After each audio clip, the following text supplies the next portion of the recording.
وہ بھی یہ بتاتے ہیں، دفاعی تجزیہ کار بھی کہتے ہیں، اور اگر اس کے اوپر آپ کو نیگوشیشنز کرنی پڑ جائیں بھوک ننگ کی وجہ سے تو پھر آپ کے پلے کچھ نہیں رہتا۔ عمران خان صاحب نے گزشتہ جلسے میں کہا ہے کہ جو طاقتور حلقے ہیں انہیں اپنا رول پلے کرنا چاہیے۔ سر اگر طاقتور حلقے رول پلے کریں گے تو حقیقی آزادی کس سے ہے؟ اگر پاکستان کی ڈیموکریسی میں جن کا رول ہے، جن کی وجہ سے گورنمنٹیں ٹائم نہیں پورا کرتی، اگر انہیں نے رول پلے کرنا ہے تو حقیقی آزادی کس سے ہے؟ خان صاحب دیکھیں ایکچولی جو نیوٹرل کا ایک لفظ ہے نا، وہ نیوٹرل ہے کوئی نہیں، ہاں، اور جو کچھ بھی ہوا ہے وہ نیوٹرلٹی نہیں تھی۔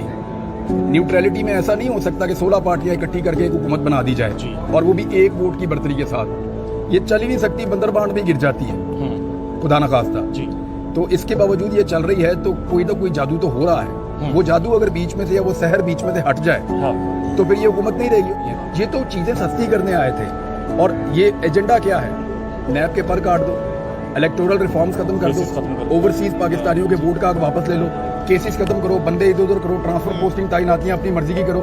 تو ایجنڈا یہ ہے، اگر اس ایجنڈے پہ چلیں گے تو خدا نخواستہ یہ ذاتی فائدوں کے لیے حکومت چل رہی ہے، پبلک کا کوئی نہیں سوچ رہا۔ ایک الیکشن کرائیں، عمران خان یہ تو نہیں کہہ رہا کہ میری حکومت بنا دیں، نہ ہم یہ کہہ رہے ہیں کہ حکومت بنا دیں عمران خان کو، یا کوئی بھی نہیں یہ کہہ رہا۔ ہم تو یہ کہہ رہے ہیں کہ let the people of Pakistan decide. لوگوں نے کبھی مایوس نہیں کیا۔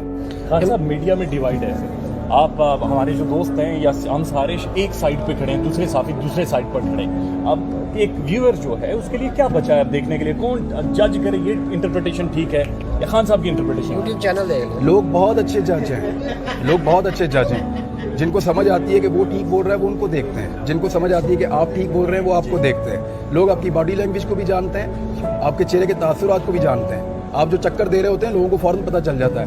یہ پاکستانی ہے، یہ کوئی بوف قسم کے لوگ نہیں ہیں، بہت سمجھدار ہیں۔ آپ کا چہرہ پڑھ لیتے ہیں، انہیں پتہ چل جاتا ہے یہ آدمی اندر سے بول رہا ہے یا جھوٹ بول رہا ہے۔ اور ہم سارے کوئی نمان اعجاز تو ہے نہیں کہ بڑی اچھی ایکٹنگ کر لیں گے، تو ہم سارے پکڑے جاتے ہیں۔ کون ہے اس کا نام نہیں لے سکتے، بات نہیں کر سکتے، آپ لوگوں کے اوپر 6 مہینے کا انتظار کر رہے ہیں، 6 مہینے کا انتظار کر رہے ہیں، 6 مہینے بعد 6 مہینے کا انتظار کر رہے ہیں نام لینے کے لیے۔ نہیں ہم نہیں انتظار کر رہے، ہم نہیں انتظار۔ دیکھیں پتہ ہے کیا، کچھ چیزیں آپ بول تو سکتے ہیں، ان کی قیمت بھی آپ چکا سکتے ہیں، کوئی فرق نہیں پڑتا۔ کیا کریں گے؟ جیل میں ڈال دیں گے، مار دیں گے۔ ایک منٹ ہے میری بات سن، جیل میں ڈال دیں گے، مار دیں گے سر، لیکن جب اس کی قیمت آپ کے ملک کو چکانی پڑے نا، پھر آپ کو نہیں بولنا چاہیے۔ جی، آپ کا ایک جملہ بعض اوقات آپ کے لیے تو تھوڑا چیلنج لے کر آتا ہے، آپ کے ملک کے لیے زیادہ لے آتا ہے۔ ہمارے ملک کے لیے ہم چپ رہتے ہیں، ہمارے ملک کے لیے ہم نہیں بولتے ہیں، ہمارے ملک کے لیے ہم بہت ساری چیزیں پی جاتے ہیں کہ نہیں یار، وہ ہم نے ملک کو نقصان نہیں ہونے دینا۔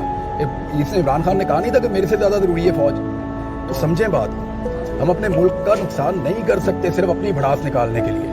ہم تو یہ بول دیں گے، میں ابھی ٹکٹ کرواؤں، پاکستان سے باہر چلا جاؤں، بہت سارے لوگ باہر بیٹھے ہیں، جا کے جو مرضی بول دوں، جو مرضی بول دوں، کون پکڑے گا ان ملکوں میں آ کے؟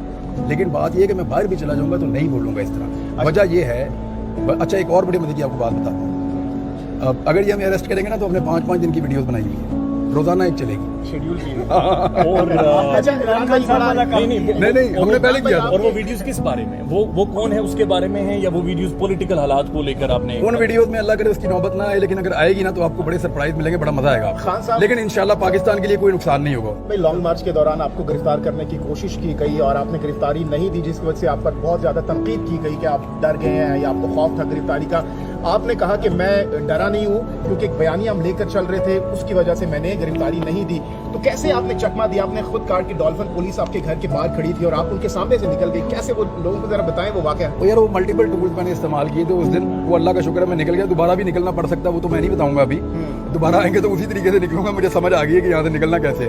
اور مزے کی بات یہ ہے کہ میں اس دن ریئلی میں گرفتار ہونے کے لیے ریڈی تھا۔ میری بیگم نے مجھے آ کے بتایا کہ باہر وہ ڈولفن بہت بڑی تعداد میں آئی ہے، کہ کتنے لوگ ہیں؟ انہوں نے کہا بتا رہے ہیں درجن سے زیادہ موٹر سائیکلیں۔ میں نے کہا گھر کو گھیر رہے ہیں؟ اس نے کہا نہیں سوسائٹی کو گھیر رہے ہیں۔ میں نے کہا تمہیں کیسے پتا چلا؟ اس نے کہا جی، میں نے کہا چھت پہ آدمی بھیجو جا کے چیک کریں۔ میں نے کہا بھیج دیا پہلے ہی۔ میں نے کہا جتنے ہمارے باہر گارڈ ہیں ان سب سے ہتھیار لے لو۔ میں نے کہا وہ بھی لے لیے پہلے، کیونکہ میں نے یہ پہلے کہا تھا کہ جیسے ہی کوئی چھاپا پڑے یا کوئی چیز ہو ہتھیار سب سے لے لیں، ورنہ ہتھیار ایک ایسی چیز ہے کسی وقت استعمال ہو جائے خدا نہ خاصا تو نقصان ہو سکتا ہے۔ یہ عارف بھٹی صاحب کا فون آیا پہلا، تو کدھر ہے؟ میں نے کہا پتا چل گیا آپ کو؟ کہتے تیرا گھر انہوں نے گھیر دیا، تو کدھر ہے؟ میں نے کہا جی میں گھر پہ ہوں، نکل۔ میں نے کہا میں نہیں نکل رہا، میں اریسٹ ہو جاؤں گا ابھی۔ وہ کہتے یار میری بات سن، نکل فوراً یہاں سے۔ مجھے عارف بھٹی صاحب بار بار کہہ رہے تھے۔ میں نے کہا کیوں؟ کہتے یار دیکھو بات سنو، تم ایک نیریٹو ہے اس کو لے کے کر رہے ہو تو تم کرتے رہو، ابھی اس وقت گرفتار ہو جاؤ گے۔ اس نے اناؤنس کر دیا لانگ مارچ، 2 دن باقی ہیں،